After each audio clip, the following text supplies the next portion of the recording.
All right, we are live back in action, attacking your sports from the field to the bleachers. This is the Power 32 podcast, baby. We're here the next hour to hour and a half, however long we decide to go. And we like to talk football, and we love to hear you guys in the chat, man. So welcome, everybody. Welcome, my friend, Mr. Primetime 313, Mr. David Dale. How you doing today? Hey, man. First how you place doing? in our fantasy league.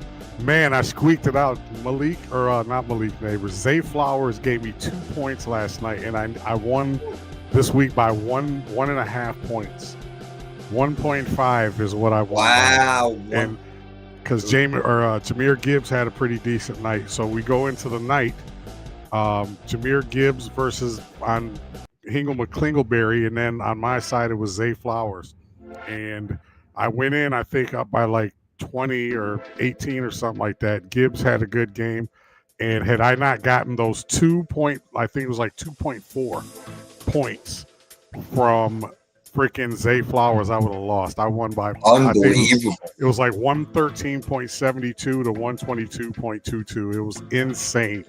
But I'm 3-0, and I'm on top of the world right now. I'm feeling good. I'm right behind you, brother. I am in second place at 2-1 with the most points out of all these second place people. So watch out, man. I'm coming for you. Well, I know you already got me in week 1. Well, the big stuff starts to happen now, like when all the bye weeks and shit kick in. Yeah, and now a lot of injuries are kicking in. I mean, they're all over the place in It's the NFL, crazy. which we'll get to in a second. But first we start traditionally, of course, with our trivia. Then we'll get to all the good stuff, man. But this is always good stuff, trivia, because Prime usually gets these things, man. But this one's a tough one, all right? I'm not making these, halfway easy on you anymore. You're too smart for that. You're too good for that stuff. So think about it. Here you go. Today's trivia question. Which two teams have lost the most Super Bowls? And I'm not going to tell you how many. You got to figure out on your own. But there are two teams tied who have lost the most Super Bowls. Who are they? Well, the obvious answer, I'm going to just go right. I'm not even going to waste a lot of time with this. I'm going to just throw my guess right out there. I'm going to say the Minnesota Vikings and the Buffalo Bills. Those are two good guesses because they lost 4 each. So you would be right if it wasn't for Denver and New England losing 5. But if you can believe it. Really? Tom Brady, they lost 3. They lost when they had Bill Parcells. They lost against the Chicago Bears in '85. Oh, yeah. And then Denver lost 3 Super Bowls in the 80s and I think 2 in the 70s, as it were. So, Denver and New England each lost 5 Super Bowls, man. New England popped in my head initially, but I didn't. I'm like, nah, I forgot about the Bill Parcells one. Yeah, but I mean that's as close as you can get with 4 with the Bills and the Vikings right there. That's crazy. That's close crazy. As you can get right there. So that's good question, man. Good question. Way to stump the swamp. I got to keep it a little tough for you, man. I got to keep it tough. And what has been tough to watch in some ways has been special teams. Special teams, bro, is back in a big way in the NFL, and that's what they wanted. There were 3 game-changing blocked field goals, one in the Jets, Tampa game, Cleveland, Green Bay, Philly, LA. Let me tell you, I lost my 3-leg parlay. I had Cleveland plus 7.5. I had Carolina plus 1. They shut out the Falcons, and the Falcons, oh my God, that's pathetic what they did. And the LA game, dude, I'm getting 3.5 points. I don't care if this kicker misses it or not. It don't matter. But the last thing that can happen is a blocked field goal return for a touchdown. That just killed me. Well, I fell to my knees, dude. I'm like, how? Blew a tremendous parlay. Oh my God. And it's not only the blocked field goal. Okay.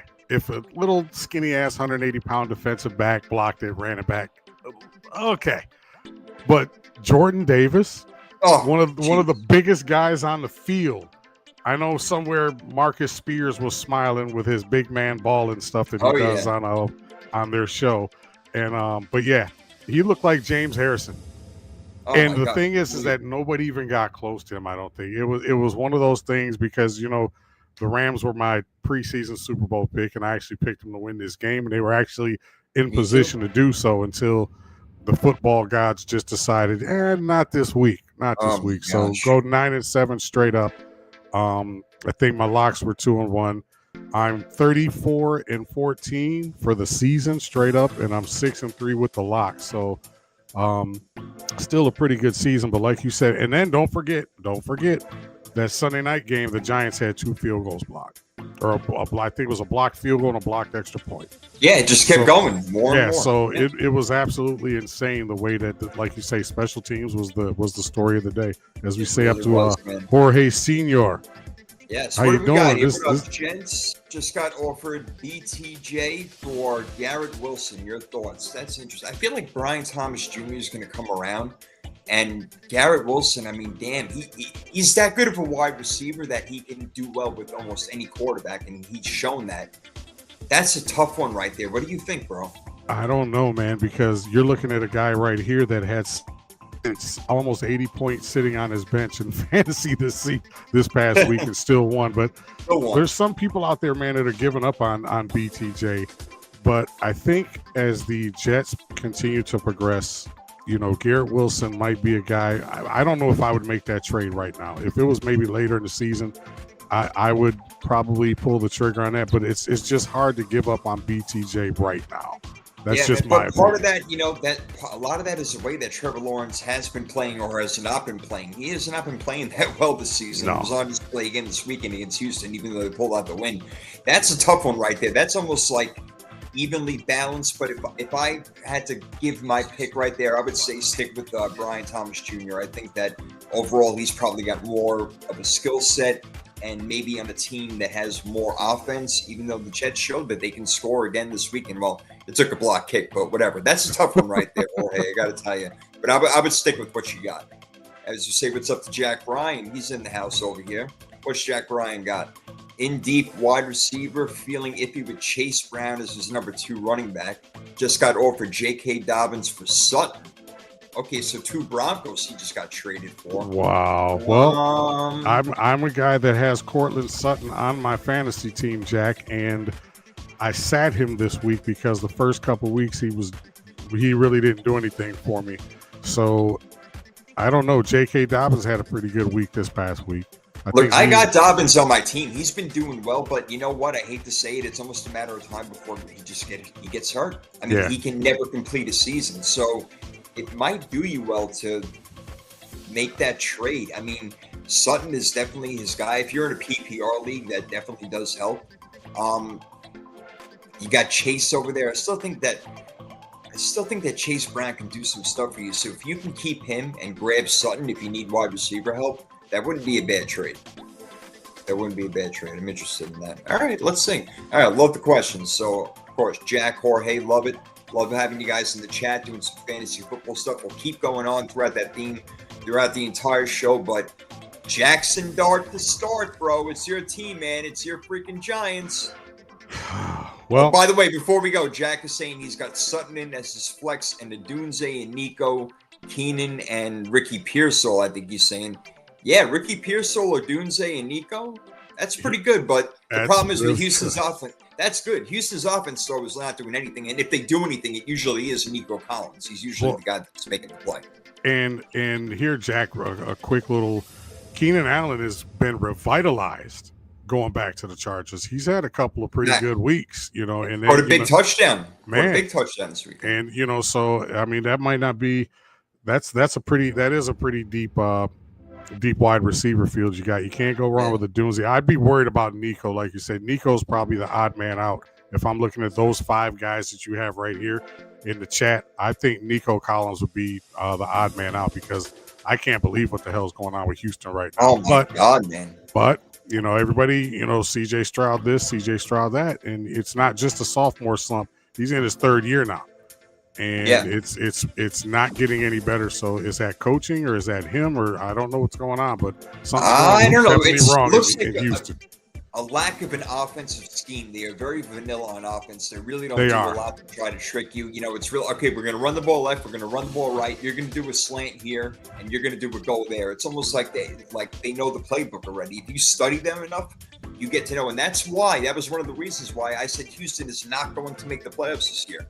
I'm surprised they're 0-3 at this point, but I said right away, I'm like, they're not a playoff team. I picked Jacksonville, as you know, to win this division, but it looks like it's Indy's division right now. Indiana Jones. Indiana Jones one more time, I'm going to fucking strangle myself. Hey, let me ask you this real quick about Houston.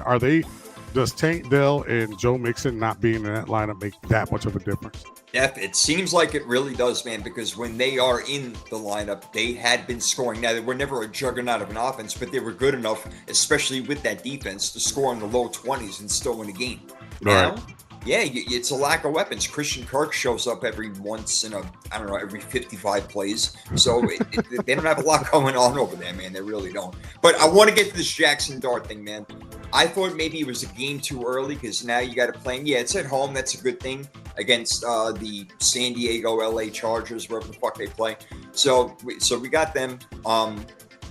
They play New Orleans the next week. I thought that would have been a better way to go. But either way, Jackson Dart into start for you New York Giants. How you feeling about it? Well, I think you and I, like I said, thought it'd probably be like week 7, week 8. And I even kind of went so far as to say, depending on how the season went, we wouldn't see him until next year. But the problem is that every time they put him in and then they take him out, you start to hear the boo birds.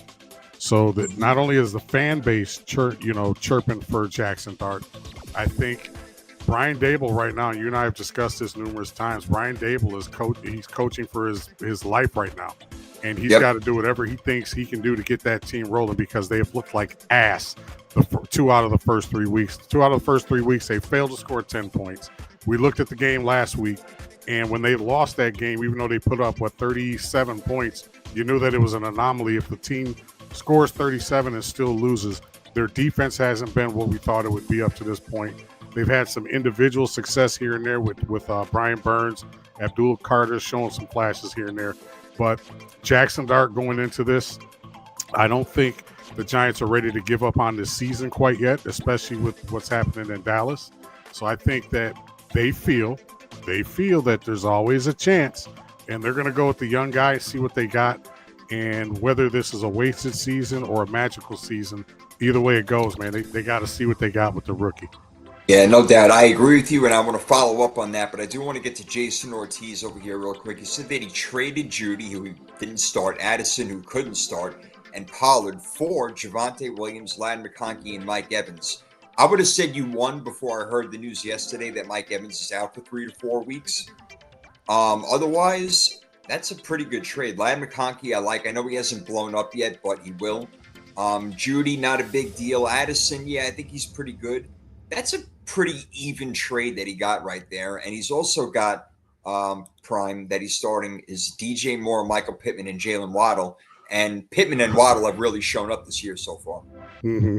Yeah, and I actually have Pittman on my fantasy team, so he's got me a couple points here and there. So yeah, man, there's a lot of fantasy action going on in the chat right now. I love the fantasy action. Poke Varsity trade Sutton for McBride. I'm keeping Courtland. I'm not ready to give up on Sutton right now. So if somebody's offering you Trey McBride for Courtland Sutton, I'd probably keep Courtland right now. I don't know, man. I disagree with you. I disagree. I'm saying that because I'm kind of partial to him. I'm not ready to give up on him just yet. But he's he's in my league, so I'm kind of partial to him. But I would keep him for now. I think if you can get McBride, because there's only a handful of tight ends that can get you those double digits every single week, I would go get McBride. If you have a strong enough wide receiver room over there, Poke Varsity, I would go ahead and make that trade and get McBride if you can. I think, to me, in my opinion, I think that's a steal. Something, don't get me wrong, but if you got good wide receivers, go get that tight end. But what other receivers, Poke, or tight ends do you have that you're working with right now? Who do you have as your tight ends? As we say, what up to Under the Helmet? UTH, what up, doe? What up, doe? 3-0 in his league. All right, man. Yeah, me too, baby boy. Me too. 3-0. Welcome to the club. I love it. Excellent. So all right. It's doing pretty good. I don't know. I like what he's got. I don't know. That McBride, I would like to get McBride, man. That's a hell of a tight end right there. So I do like that move right there. If you can go get him, I would do it. All right, a lot of guys out. We're not going to go through all the ups and downs with Nick Bosa. season-ending surgery, ACL, terrible. Mike Evans, I just mentioned, he's out 3 to 4 weeks. James Conner out for the year. So if you have Trey Benson, good for you. This actually came up on the show a couple of weeks ago. Should you keep James Conner? He was a starter. He was doing fine. But now, who could predict an ankle going out like that or a foot injury like that? He's in trouble. Najee Harris, CeeDee Lamb is out for maybe a month. Tyler Book is out for over a month. I mean, just problems all over the place, man. So that's an issue for a lot of fantasy owners like me who has CeeDee Lamb on both of his teams. Well, and I got Connor on mine. So I'm kind of probably in the market for a running back right now. Javonte Williams, start off a little hot. He's kind of cooled down a little bit. So I'll probably be in the market for a RB1. I might have to. Kyron Williams finally decides to have a big week this week, and I had him on the bench. So by default, I'm going to end up having to start him. But yeah, it's been a weird fantasy. Like you say, these injuries. And you mentioned this at the night of the draft when I was kind of disappointed with a couple of my picks. You said, just calm down, bro. It's a long season. People are going to get hurt. So the team that you have today is definitely not going to be the team that you have tomorrow. So I took that to heart. So I'm kind of lucky right now. But like I say, with the bye weeks and stuff coming, this is going to be the true test of all you fantasy players out there. Once the bye weeks, you got to really start shuffling people back and forth. Yeah, it looks like Under the Helmet's been shuffling Hunter Henry into his lineup and getting a lot of points for him. Well done over there. And I'm also with you, Under the Helmet, on Josh Jacobs. I think that he will bounce back tremendous against Dallas this week. He's got to. Jacobs still one of the best running backs in the game. He's a fantasy guy. He's a starter. That's for sure. He's a starter guy. No doubt about it. No doubt. All right, a few other things to get to over here. I don't know what the hell, but Derrick Henry is fumbling the ball all over the place, man. He needs to watch the movie The Program and carry the ball around like the kid did in class, like all the time. Just carry it around campus, man, and people try to knock it away from him because he's fumbled in every game this year. That's really unlike him. That's crazy, bro. And yeah, he's fumbled 3 times. He's lost 2 of them. That's very uncharacteristic for the king. You saw him slam his helmet and then fall into the bench last night. He's really pissed off about it. Oh, yeah. But here's the thing, though. It's an ordinary running back. If this were somebody that wasn't Derrick Henry, you might consider either benching him or lightening the load a little bit. But this is Derrick freaking Henry. And I know how you feel about him, and I know how I feel about him. Yeah. I don't care if he, the fact that the Ravens are 1-2, I think, is more concerning because the way that the Lions were able to just bottle, the score was 38-30, but it's one of those, the game wasn't that close. That Lions defense was playing, they were, oh my God, it was one of those games, first and goal towards the end of the first half, first and goal, 3 straight runs, nothing. You go for it on 4th down, Lamar Jackson fumbles, now it's an 18-yard loss. Even when the Lions missed that field goal at the end of the half, it had the distance, but it just looked right a little bit. But there was just a different feel in that game, and I thought that the Lions were going to get their asses handed to them. But yeah, Under the Helmet, 6 sacks. Yeah, actually 7 times. I think he was sacked 7 times. Never see that with Lamar. So congrats to the Lions. And the Ravens, we talked about it a little bit ago, a few weeks ago. John Harbaugh, this is kind of a put up or shut up, and the Ravens were my preseason pick to get to the Super Bowl, so I may have to waver on that a little bit. Yeah, well, that last night's matchup was my Super Bowl preview. I had Lions versus that would be awesome if it ended that way. Right? How about that? I mean, yeah, the Lions look great. Rhythm and Bruce was back last night doing their thing. I mean, Montgomery, Bruce went for over 150 yards. And Jahmyr Gibbs, Rhythm, he did his thing, getting in the end zone a couple of times as well. So, yeah, you got to give it to him, man. The Lions, they look really good. It just looks like that first game against Green Bay. They weren't ready for the season yet, whatever it was, but they are back and they're doing their thing right now. There is no doubt about it. No doubt. All right, so we got so much to get to, man. So why don't we get over to Big Deal, No Deal? Well, Big Deal, No Deal, as always, sponsored by the Power 32 podcast because we don't have sponsors at the moment. So, for those of you who aren't familiar with the Big Deal or No Deal portion of the show, I present Prophet with 3 or 4 different scenarios, and Prophet tells you and I whether these are big deals or no deal at all. So we'll start right off the bat. Right off the bat, you and I knew it was coming. Yep. Kirk Cousins, the Atlanta Falcons, gets shut out by the Carolina Panthers. That was one of the most embarrassing games that you'll see this past week. Michael Penix gets benched. Kirk Cousins comes in. Is that a big deal or no deal? Is it? I think. That's a two-parter. Penix has looked bad this season. He's not looked good at all. So is it a big deal that he's not playing well or as well as some people thought, because some people picked him to win that division? Or is it more of a deal that they actually went back to Kirk Cousins? It's a big deal that Penix is not playing well, because next year's crop of quarterbacks is supposed to be really good. And if Atlanta falls on their face this year and only ends up with 5 or 6 wins, they're going to be in the hunt for one of those quarterbacks. And look, we know they're quick to move on because they got Kirk Cousins and they're like, you know what, screw this. We're going to draft Michael Penix. And right now, neither one of them are playing well. So putting in Kirk Cousins was more of like, all right, Penix, you have done nothing today. Today is not your day. Sit down, relax. He's going to start the next game. You know that. It's just a matter of, is he going to get better? Is he going to progress and make this team better? He's got weapons around him, but Bijan Robinson can't do everything. Oh, my God. My whole thing with Penix, like I said, I've made no bones about it on the show that I wasn't a big fan of his to begin with. I kind of knew it'd be a matter of time. We've actually posed the question, when would Atlanta ever consider putting Cousins back in? But my biggest concern for the young fella is that what does this do to him mentally? Is he? I mean, like you say, he's going to start next week. It was kind of like a timeout, but is this going to affect him? Because now he went from not having to look over his shoulder to like, damn, I know if I have another bad game, who's to say that they won't do this again? But yeah, I agree with you that to me, it's more of a big deal that he's not playing well and that the Falcons are off to a rough start. So we move on to the Kansas City Chiefs. Yeah, under the helmet saying real quick, it's like what the Giants just did, except the opposite with quarterbacks going to a young veteran. Yeah, exactly.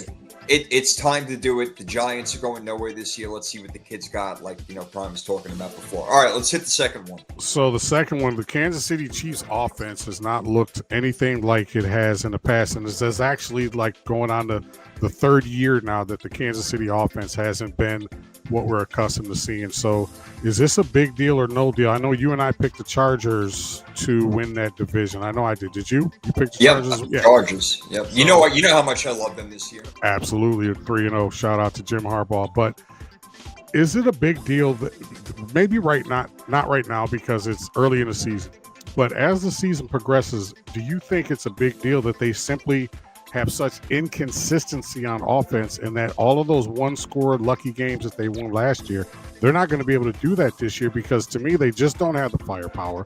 I know we're waiting on a couple guys to come back for them, but is this a big deal that the Kansas City offenses look so anemic and inconsistent the first 3 weeks of the season? It is a big deal because even when Xavier Worthy and Rashee Rice get back in there, it's going to take a little time for them to get acclimated and back into football shape. And because they're not going to be playing every single snap, especially Rashee Rice in the beginning. So it's definitely a big deal because you're right. Even when they had some of these guys, they were still having problems scoring, getting into the red zone. They have a major issue running the football. I mean, their best rusher is Patrick Mahomes right now. That's insane. So, I mean, That's really not is a good sign. No, that's a bad sign. And you don't want that guy running around all over the place. As good as he is at it, you don't want it happening, because if he takes a bad hit and he goes out, say goodbye to your season, and God forbid, who knows what much longer. But so it's definitely a big deal because Patrick Mahomes, it seemed to not matter 2 years ago, 3 years ago, 4 years ago, who his wide receivers were. He would just hit anybody and everybody and make these magical plays. He's still an unbelievable quarterback, but you can see, just like any other quarterback, without the weapons, it's really hard to get the job done. I agree 100%. As Under the Helmet says, yeah, it's a major concern. He's been saying it for 2-3 years.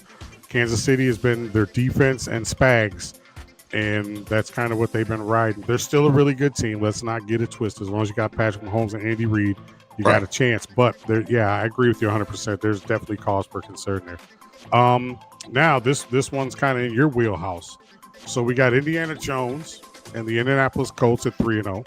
We got the San Francisco 49ers, who unexpectedly to me are 3-0. Yeah.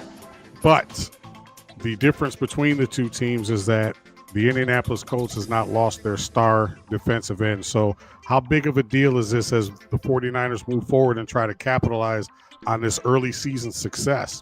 How big of a deal is it that Nick Bosa is done for the season?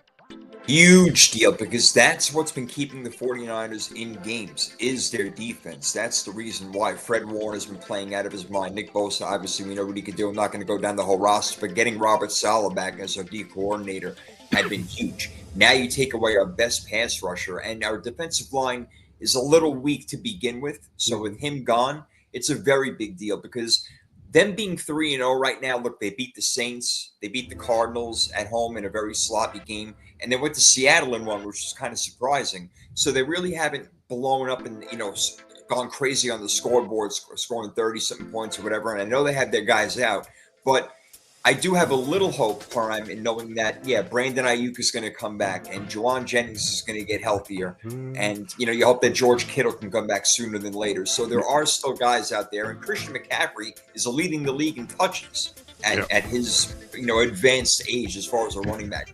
I like that term, advanced age. Yeah. We don't call people old. We just say, they're the advanced age. Exactly. So, let's see, one more quick one, because this one kind of caught my attention. The Bears put up 31 on the Cowboys, and neither one of us picked the Cowboys to do a lot this season, but is there cause for concern? Because Dak's throwing the ball to the defense, which you and I had him as a MVP pick just because of the odds were so good, and he has been playing really well. Let's not get it twisted. He has, but is that really defense? Well. Did Micah Parsons leaving them make that much of a difference? One guy made that much of a difference. You let the Bears hang 31 on you.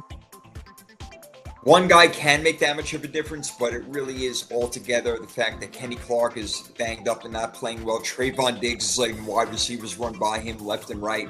I don't know what's going on with Bland. It's just that their stars. Money. What's that? He's got his money now. He's got exactly right. He's got his money, so he doesn't have to play hard anymore. It's guaranteed, and he's good to go.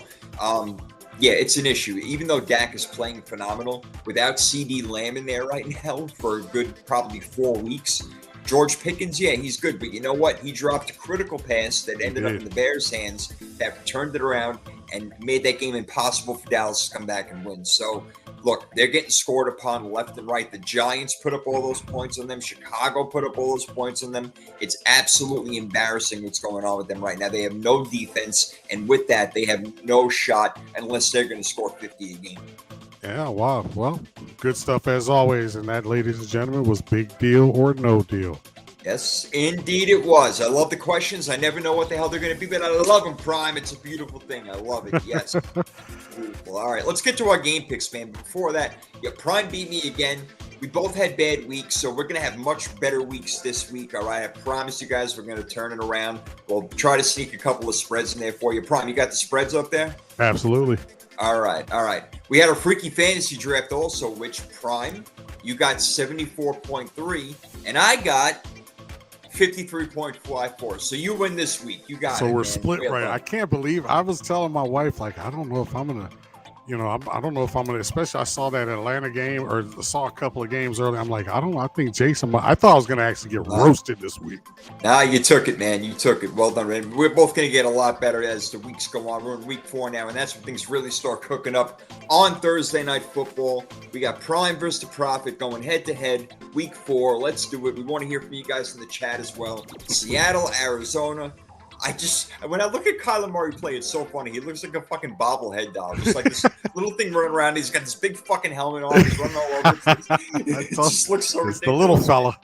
Yeah, that little fella. But, he can play ball. I got respect for him. But I'm glad my 49ers beat him last week. So, again, they host the Seahawks, who have now been very surprising, turning things around. And they beat up on the Saints. They beat Pittsburgh in Pittsburgh. So, got to watch out for that defense, Prime. What do you think about this NFC West matchup? Well, depending on what you're looking at, if you're looking at the spreads, some sites have Seattle -1.5, some have Cardinals -1.5. I picked the Cardinals to kind of do big things this year, and neither one of us were really high on the redheaded stepchild in Seattle. But, they haven't looked that bad so far this year. However, it's at home. I think it's going to be a bounce-back game. That backdoor loss for that last few minutes of that 49ers game was just kind of pissed me off. That was one of my locks that I lost this past week. But bounce back, Thursday night game. I think Kyler Murray and his big helmet get the job done. I look for that. The over-under is 43.5. I look for that to be like a 27-23 type of game. But I got the Cardinals. I got the Cardinals on top of that one. All right, the Cardinals defense been playing pretty decent. Under the helmet like Seattle, and they got Charbonnet coming back. Kenneth Walker cannot rush the football. I don't know what is going on over there, but Charbonnet has proven to be the better back, and I got him on my bench in both of my leagues. Maybe I'll start him. This game is interesting. Arizona coming in at 2-1, Seattle at 2-1. Look, Seattle is just playing better football, and usually I like the home team on a Thursday night on a short week. But Seattle is playing better football right now. Getting Charbonnet back is a big thing. Jackson Smith-Njigba is absolutely awesome. Cooper Kupp is coming around. Sam Darnold is actually playing good football. And that defense is smothering, and they got good special teams.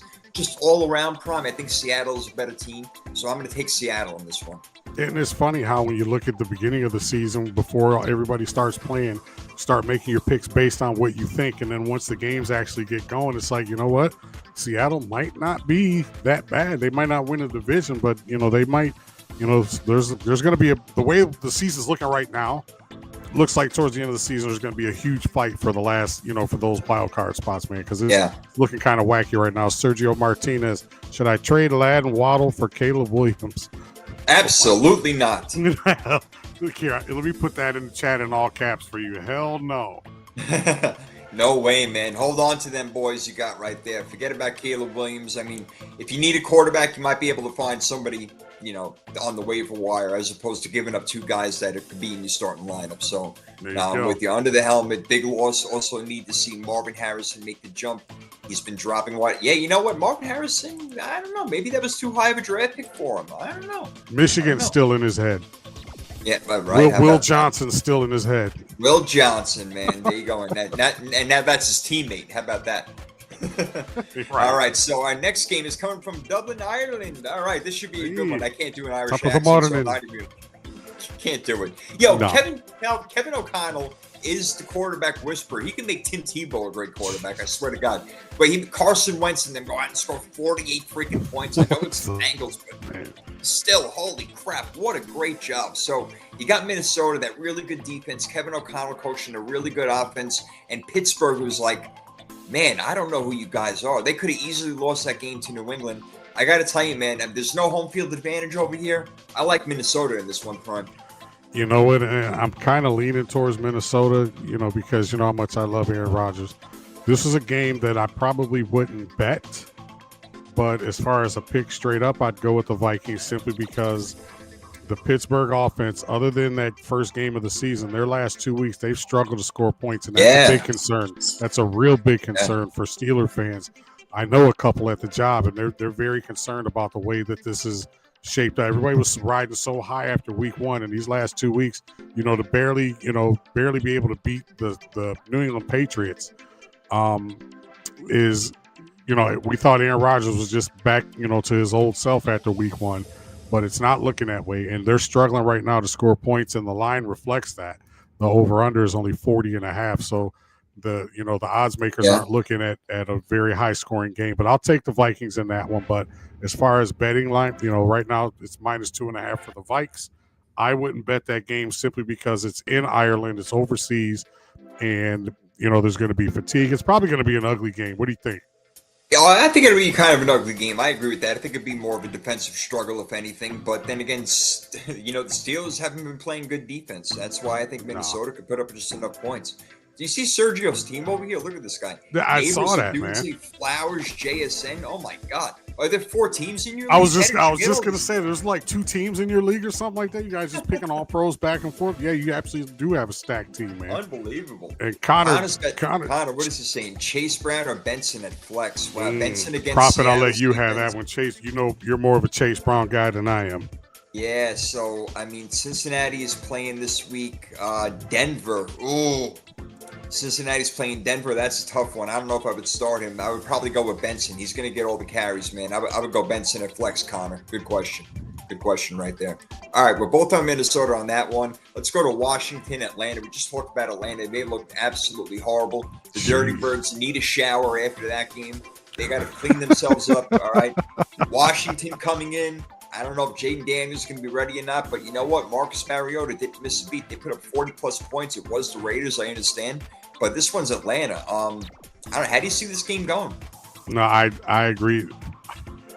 We talked about it a little bit last week. We alluded to the aura, the whatever you want to call it, that is Marcus Mariota. The guy just comes in and he wins. He's a good, stopgap kind of guy. Like I said, he put up just massive amounts of points.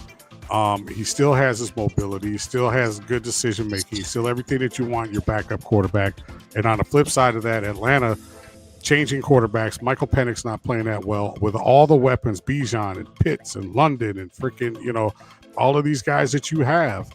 Yeah. And their defense kind of let them down a little bit. But, all things being equal, the Commanders -2.5 as it sits right now. I would take the Commanders and then kind of, chat you out there, just, kind of do your own thing when it comes to the spread, because it's the NFL. 1 week, they should score nothing, and then the next week they score 45 points. But it's a week-to-week business. Yeah, it's 45.5.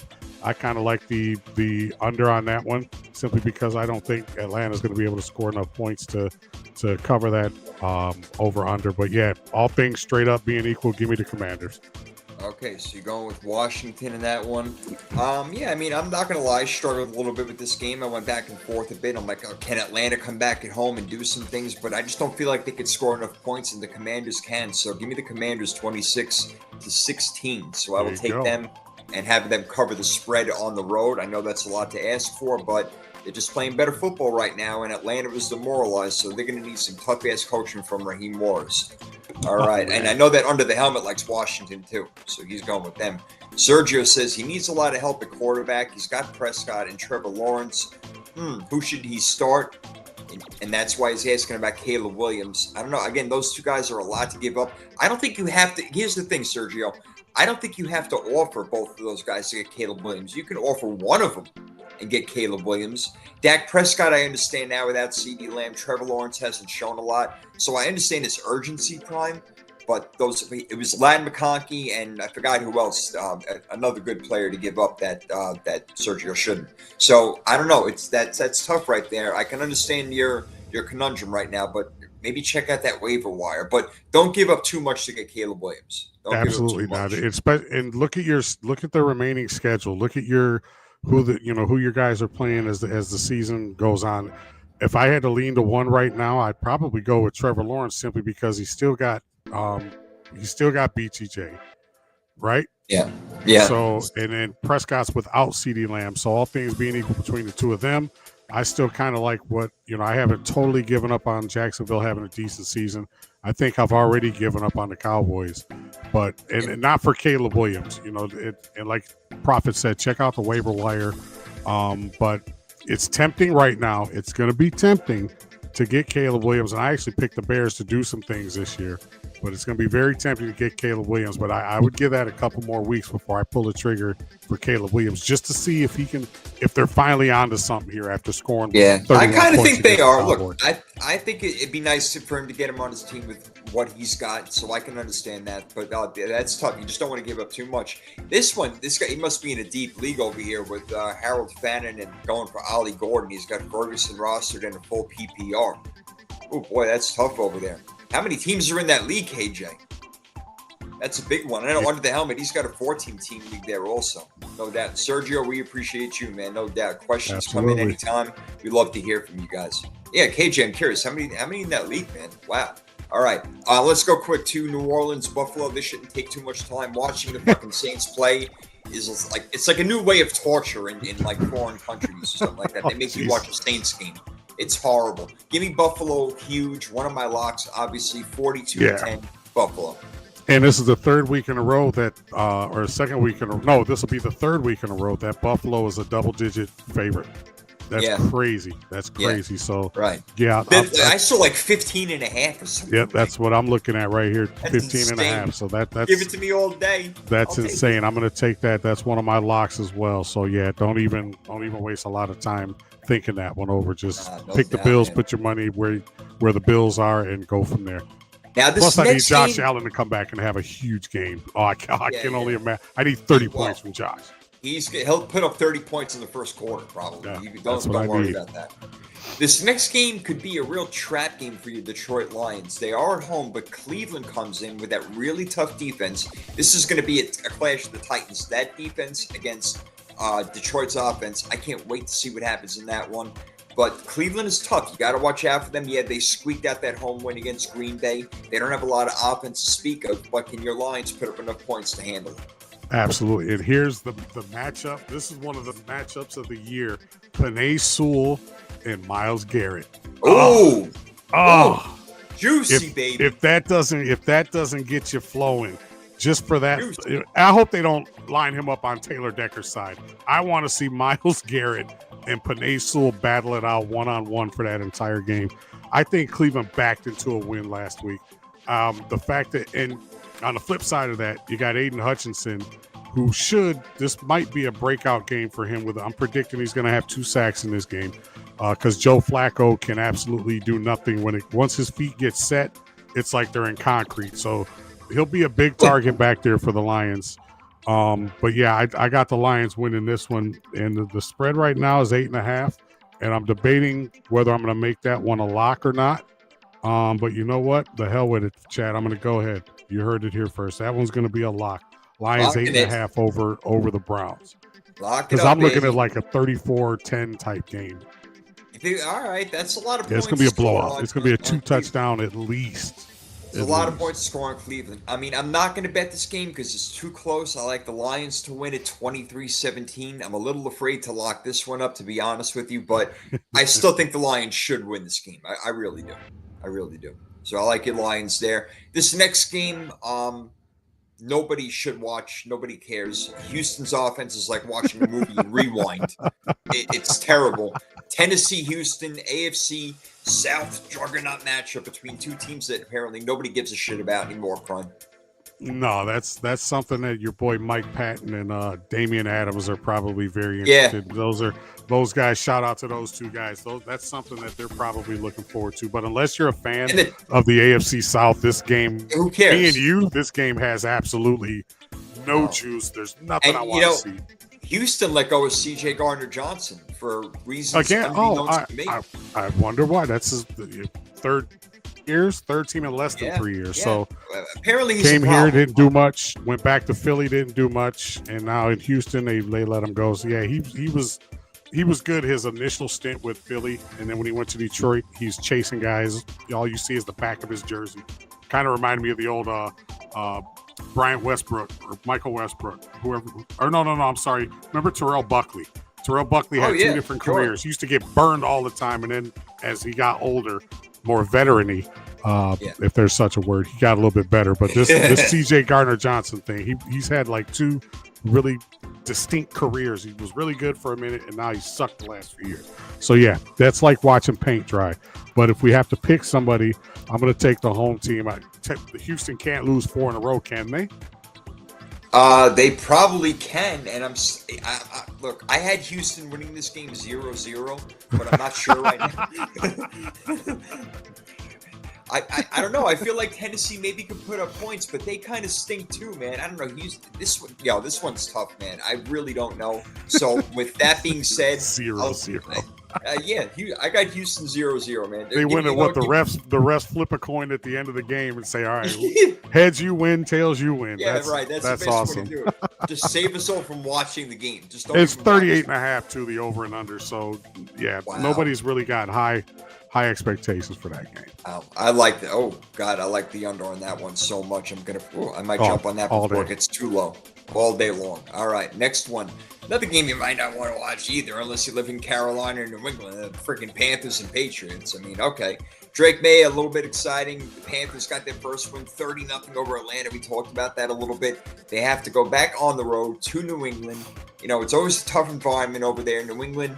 They played a tough game against Pittsburgh, but they couldn't close the deal when they got in the red zone. I feel like this time when they do get in the red zone, they will score more touchdowns and field goals and not have those turnovers and going for it on 4th down and turning the ball over.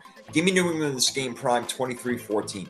Yeah, I'm kind of like right there with you. I got it like 20-10 type game. The over-under on this is actually 43.5.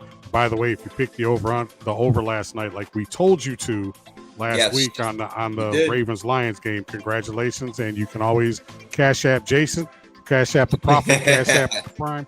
But yeah, I'm sure a lot of people made a lot of money on the over. But getting back to New England, where's Stephon Diggs?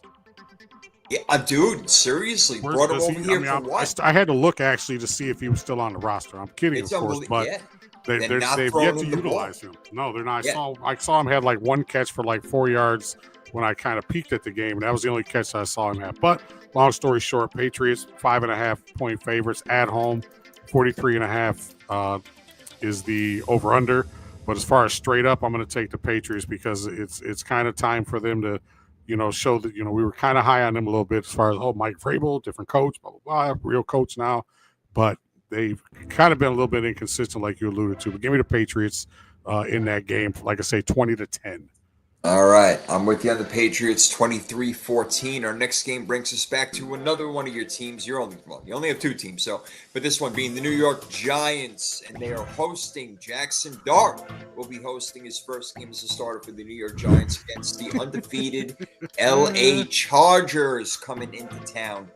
Could this be a trap game for the Chargers? Is that possible? Real quick, Bryce, welcome to the show. What's up, boys? Would y'all trade Josh Allen for Henry and Fields? Absolutely not. And I'm biased because Josh Allen starts in my league. There's no way I would trade Josh Allen for anybody right now, the role that the Bills are on. So I was going to put that in the chat, but I'll just say that just right here, right now. There's no way.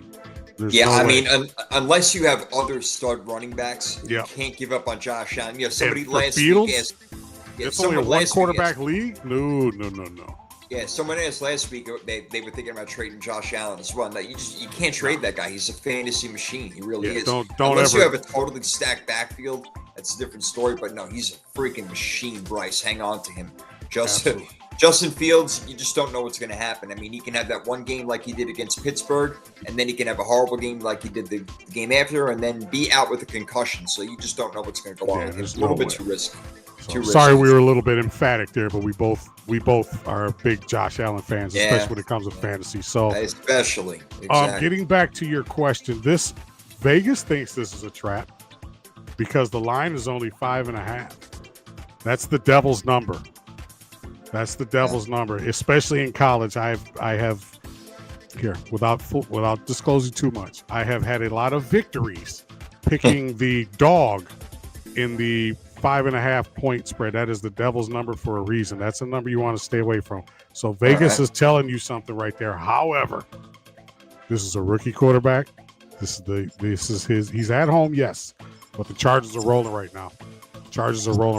Give me that 5.5. And I can see that game easily being like 27-13, something like that, somewhere along like a 2-touchdown. But I have very similar score to you. I got a 28-13. I'm going to lock this one in, even though Jackson Dart could surprise us and do some amazing things, him and Malik Neighbors. You never know, but the Chargers overall are just playing too good, sound football. They're so well coached. Justin Herbert is lighting it up this year. Watch out, man. And, now it's going to be more on Marion Hampton, no Najee Harris in there. Yep. Here we go. That'll be interesting to see. Let's go, Rook. Yeah. All right. So what do we got next up? We got Philly and Tampa Bay. All right. Now that's an interesting game. But Tampa's got guys hurt, man. We talked about Mike Evans. That is a big problem, missing that guy right there. You're going to have to rely on your rookie, Emeka Egbuka. The game is in Tampa, so that does help them out. Tampa's not afraid of Philly, going back a couple of years ago when they beat them in the playoff game. So I don't know. It's just, and both of these teams have been pulling out late games this year. They've been winning them all in the fourth quarter. So maybe it comes down to whoever's got the ball last, Prime. And Baker Mayfield and them guys have done it, 3 weeks in a row now? Pulled out all three of their victories have been like last minute, last drive type victories. Exactly. The biggest concern I have with Philly right now is their inconsistency throwing the football. Right. And Tampa Bay's got a really good front seven. So if you're going to keep running, and Saquon hasn't produced like we kind of anticipated him either.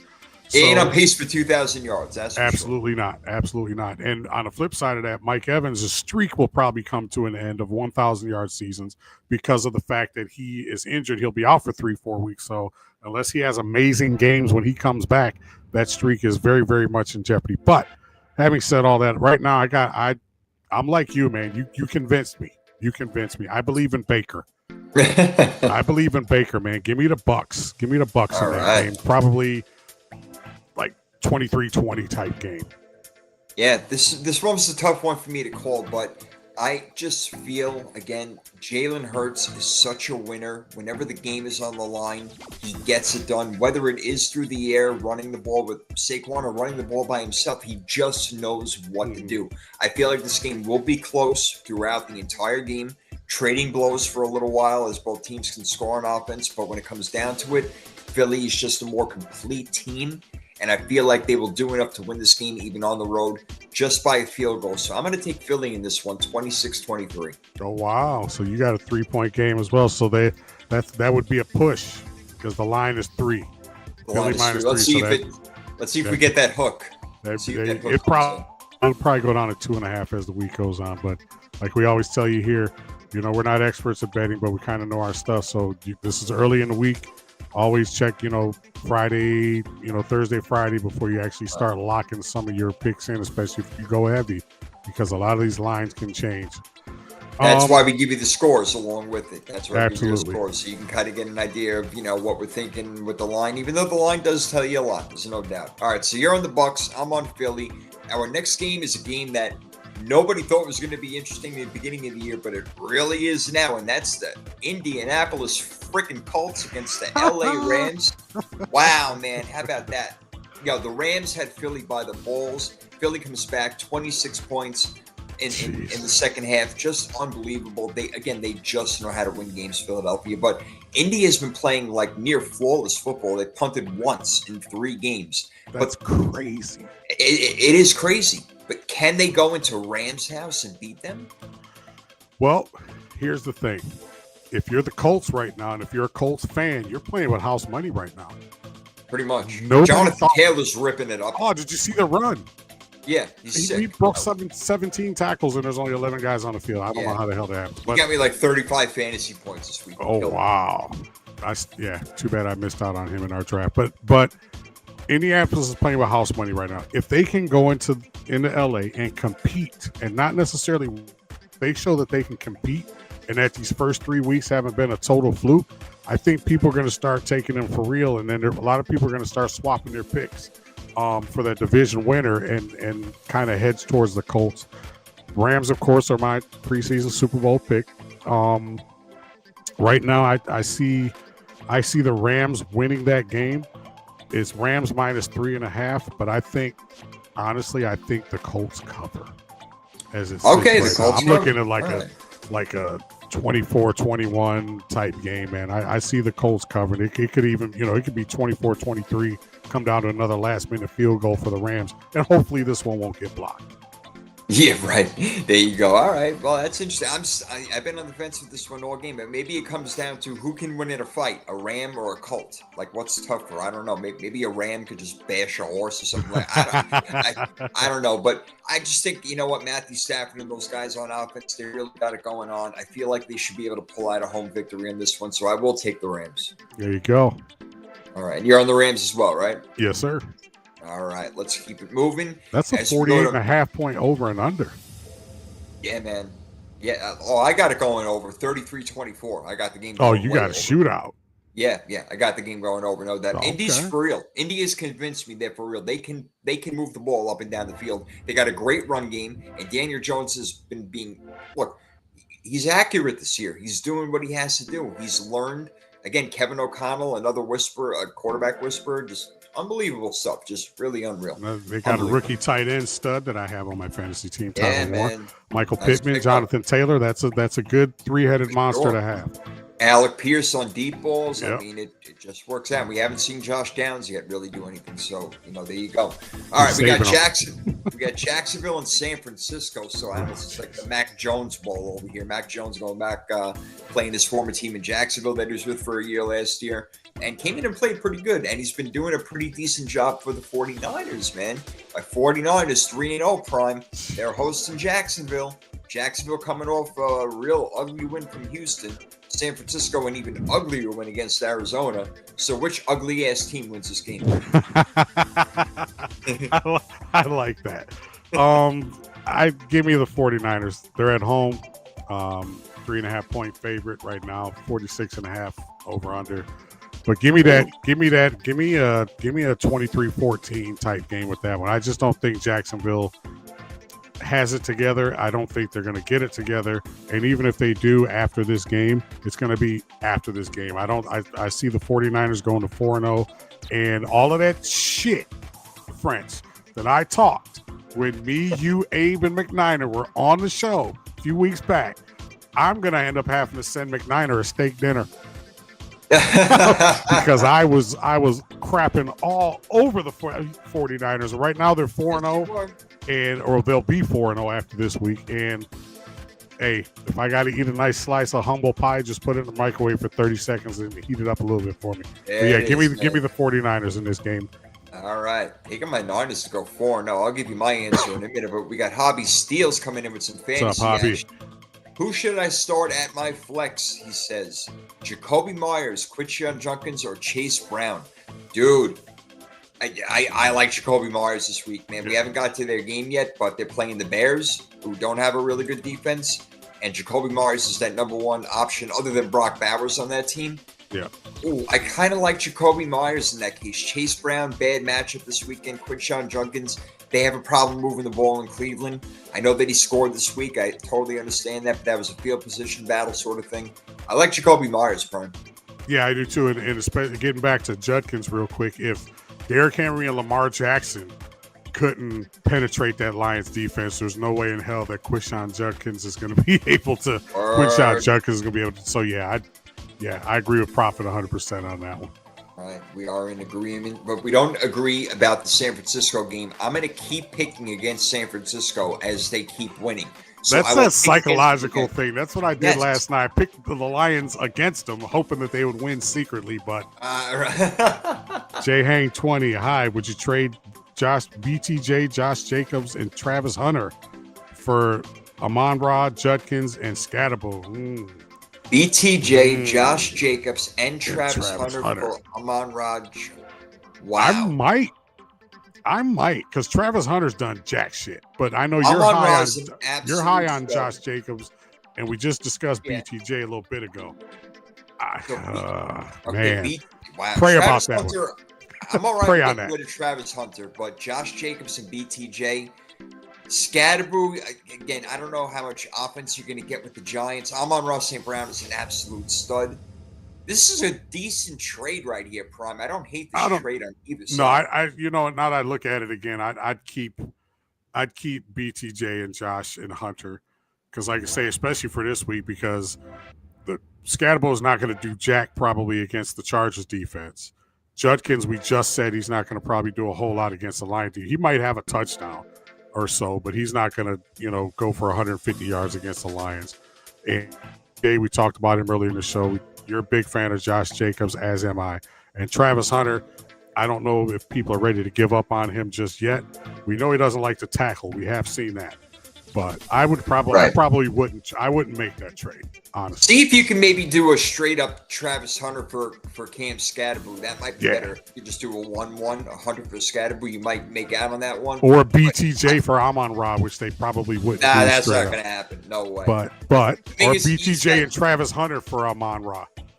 Yeah, I would do that. I'd do that. If you can make that happen, BTJ and Travis Hunter for Amon-Ra, that would be another way to go. But I think that you got BTJ and Jacobs, who are two starters, as opposed to his team, who's got Amon-Ra St. Brown, which is really just one starter. Because Judkins and Scatterbo, they're maybe flexes right there. So, you don't know. It's tough. But, no, that's tough, man. That's an interesting one. Good trades right there. All right, cool. Keep it moving. Big game, Baltimore, Kansas City used to be the biggest game, but damn, they're both 1-2 right now. What the hell's going on? One of these teams, Prime, is going to 1-3. How about that? Damn. Yeah, and the Chiefs have been playing so bad, they got demoted down to medicine men or something like that. They're not Chiefs anymore. They're just not Chiefs anymore, man. Oh man, we're comedians on this show. That was a good one. Hey, that was a good one. Got to come up with shit once in a while when the brain is working right. Chiefs getting demoted to medicine. Is funny.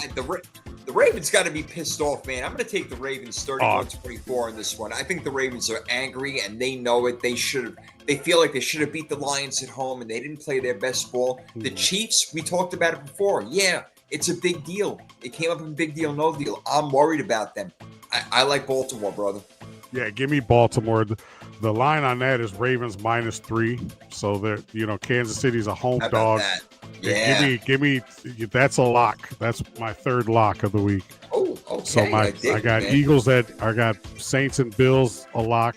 I got Lions and Browns. The Lion is a lock, and then I got Chiefs and Ravens. This is, like you say, this is going to be a very, very pissed off Baltimore Ravens team. Oh yeah. And Spagnuolo, we know he's a very good defensive coach, but I think Baltimore is going to be very motivated, and I think this is the week that a lot of people start to potentially jump off, or at least start jumping off of the Chiefs bandwagon, because they have not looked good. I don't think, even if they play well defensively, I don't think they can score enough points. I agree.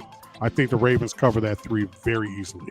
Yeah, Kansas City doesn't have the guys yet. In Baltimore, you got to think they're going to play better on the back end this upcoming week. And Kyle Hamilton is going to have to become an enforcer, man, because he's even having problems right now. That defense just doesn't look good. And what's up with Humphrey? I always thought he was overrated, to be honest with you. I really did. But he's not looking good. The secondary does not look good in Baltimore. It's the same thing as they had going on last year, man. They can't fix it. Their defense is shit. They gave up 38 points last night. They gave up 40 to Buffalo. And then they played Cleveland, who can't score. So what does it matter? I mean, they got to show up, man. Got to show up against Kansas City. I think they will. Will Chicago show up against the Raiders in Las Vegas? This is interesting.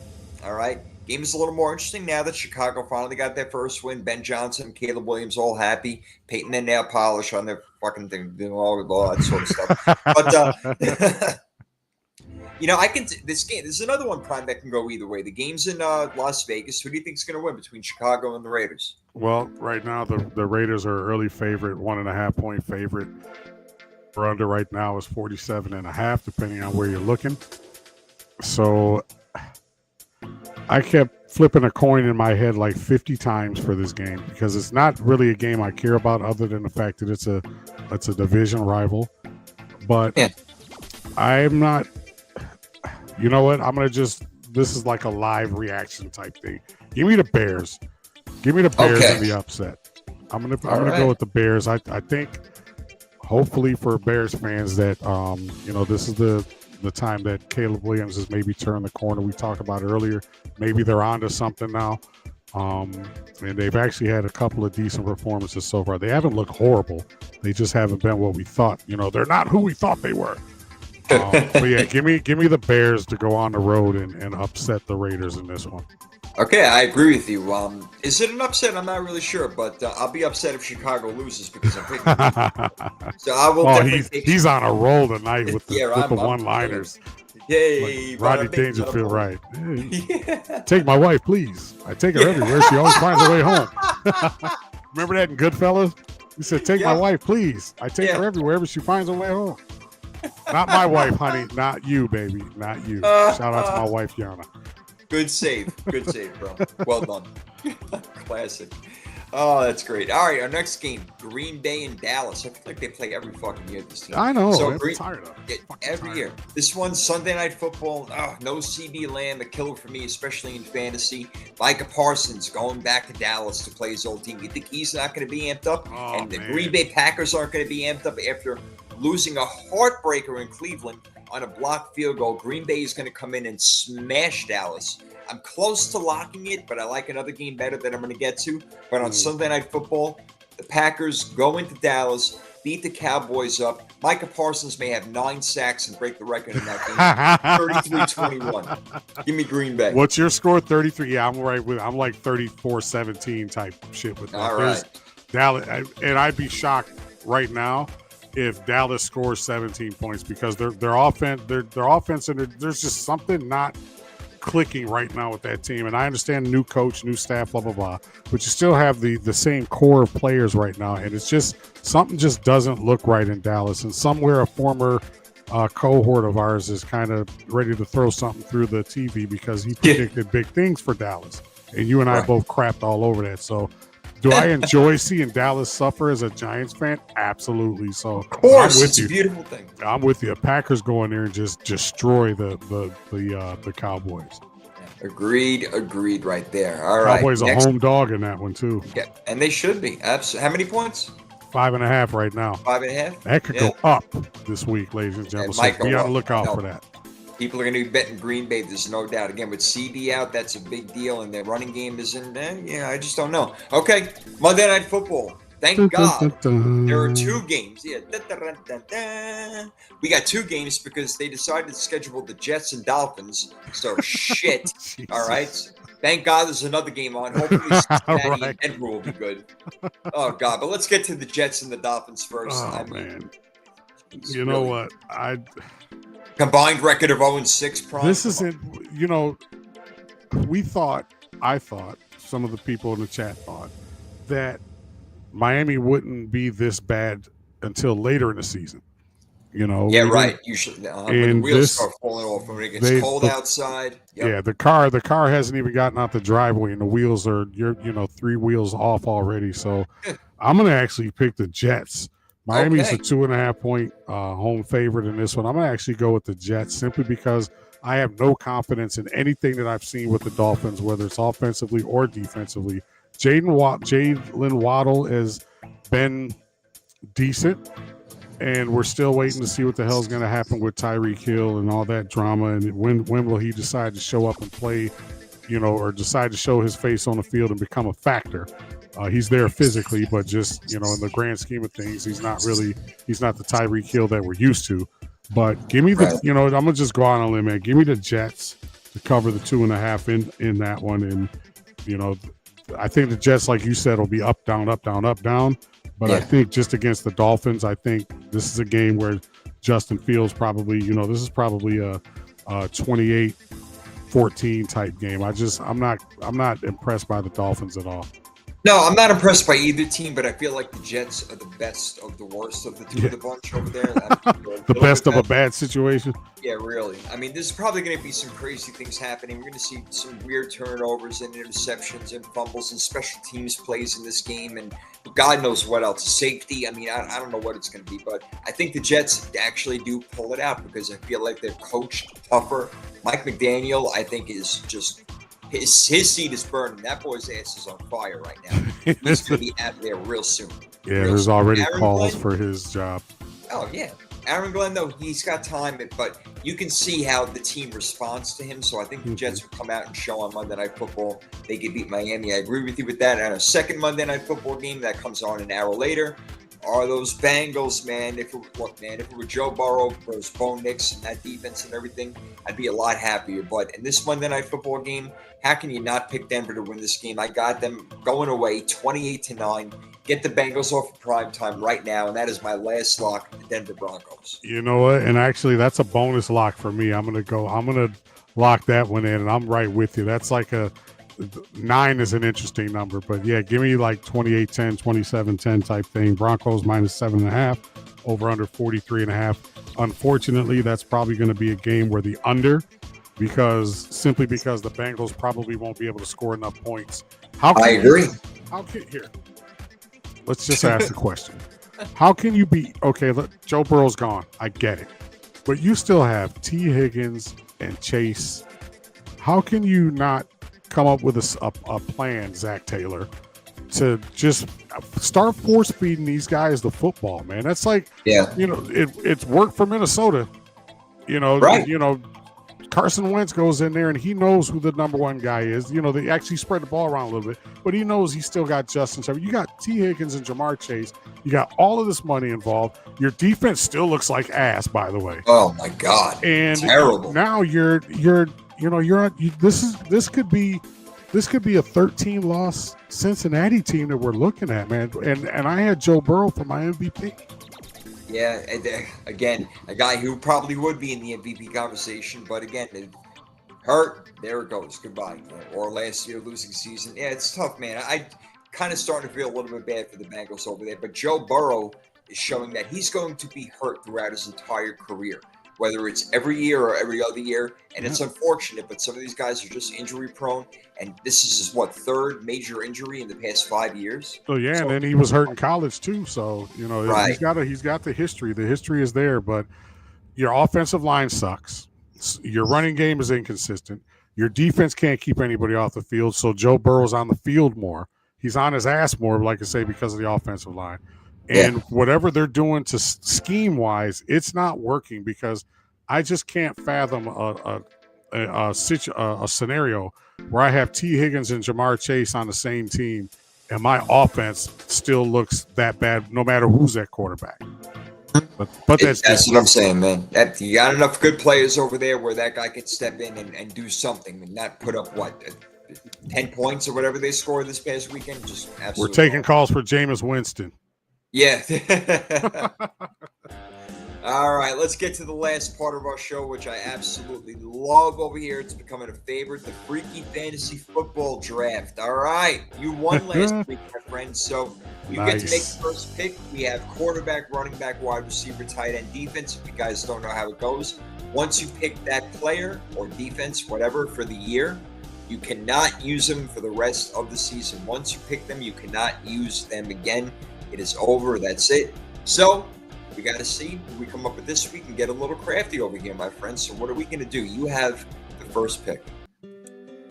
This is kind of an obvious one. Give me that number 10 guy that plays for that team with the powder blue uniforms and the lightning bolt. Give me Justin Herbert to have a field day on the New York Giants. Okay, making a lot of sense right there. I like that. He's been playing out of his mind, and the Giants' defense sucks. Okay, all right. Let's see what I can. Sometimes it's that simple. It really is. You don't have to go crazy thinking about it. All right. Well, you picked your quarterback, so I can wait on mine. I get 2 picks right now, so I'm going to take it running back. James Cook. Oh, damn you.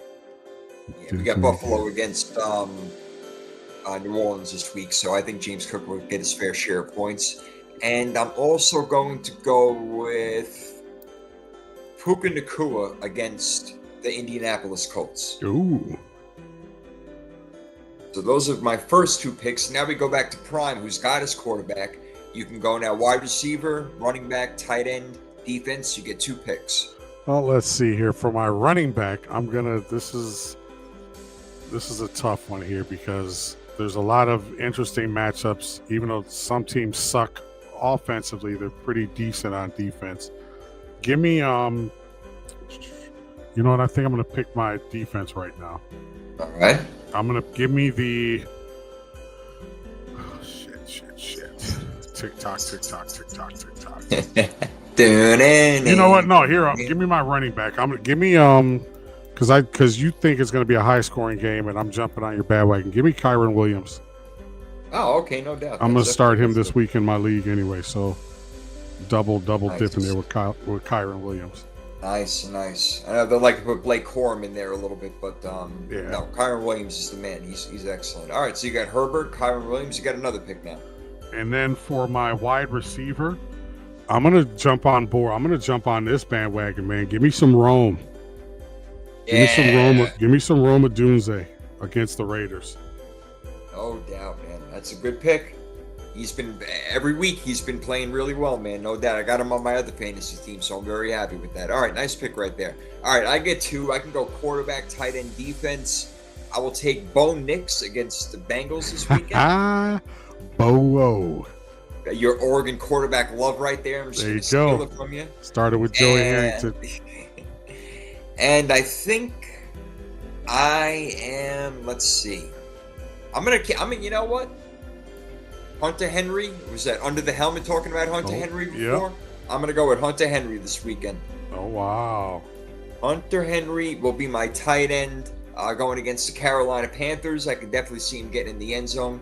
So I got Bo Nix, James Cook, Puka Nacua, Hunter. Oh my God, what's his freaking name? Hunter Henry. Jesus. Now I got my defense left, which I will pick after Prime makes his last 2 picks. He's got tight end and defense left. Well, for my tight end, I'm going to be a homer here, and I'm going to go Sam Laporta. He's got to have a breakout game. All right. Got to have a breakout game sooner or later. And why Had some not? nice catches last night. Yeah.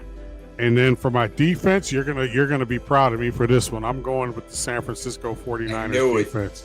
Love it. I'm going to go even with minus Nick Bosa. I still think they're good enough to contain the mighty juggernaut that is the Jacksonville Jaguars. There it is. All right. And I will take Denver as my defense. Again, going up against Cincinnati, putting on a terrible showing last week against Minnesota. Why would they do any better against the Broncos right there? So I will take Denver Broncos defense, which leaves me with Bo Nix, James Cook, Puka Nacua, Hunter Henry, and Denver's defense. Prime, you got Justin Herbert, Kyren Williams, Rome Odunze, Sam Laporta, and the San Francisco 49ers defense against those Jacksonville Jaguars. You're saying my 49ers are going to go 4-0? I freaking love it, baby. Hopefully your Giants... I can't believe I'm saying that, man. I can't believe it's happening. Yeah, right. It's like, I can't believe, yeah. I guess that's the more impressive thing. I could say whatever, but this shit's actually happening right now. It's happening. McNiner's probably blowing up my X feed like, yeah, I'll take my steak medium well. Right. Medium well. Really is unbelievable, man. You never know. That's why football is just the greatest. You got the Colts and the 49ers, both 3-0. Nobody had that in the beginning of the season, I promise you. You know what, though, but here, let's be real. There's somebody out there, and we all know that person. Oh, I knew it.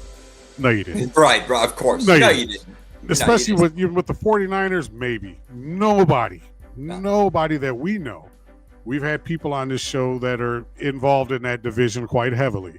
And just the knowledge of you and I and people in the chat and whatnot, nobody thought that the Colts would be 3. We thought they'd be a better team, but nobody thought 3-0. And to look the way that they're looking right now, man. It looks so Jesus. Here, let's just ask the question. Let's just get it out of the way. Are the Indianapolis Colts the best team in the NFL right now? Oh, God.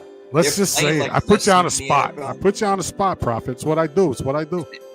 You know what? But they're playing one of the teams who might be a little bit better than them this week in the LA Rams, and it is in LA, so I don't know, man. It may be the Rams. But Indy is playing as good as any team in the NFL. Again, they've only punted once the entire season. That's crazy. The Colts. So if they win, if they beat the Rams, if they happen to, what are you? That town is going to go nuts, man. Because you know the Colts fans, that's a really loyal fan base. Yo, we're going to be real. If they beat the Rams on the road, then you can actually start talking about the Colts representing the AFC in the Super Bowl. Wow. You heard it here first. Wow. You know what? I didn't want to go that extreme, but I'll do it. I'll you know what? You're my partner and I'll back you on that. That's what partners do, baby. I mean, and we all know that seasons change on a dime. You know, everybody's one injury away, like the Cincinnati Bengals, from being the freaking Miami Dolphins. You know, so, but you and I try to enjoy the moment. It's not about what's going to happen 6 weeks from now or 3 weeks from now. Right now, on this day, your team, your 49ers, are 3-0. Yep. Very good opportunity to go 4-0. If you're a Colts fan, right now, your team is 3-0 with to go 4-0. So enjoy this. Don't read a lot into it, but just read enough into it that you can enjoy it. You know, even in Steve-O chimes in late. Ursay effect. Just enjoy it, man. Just enjoy the season. And the weird part, Prophet, is that we're at week 4 already.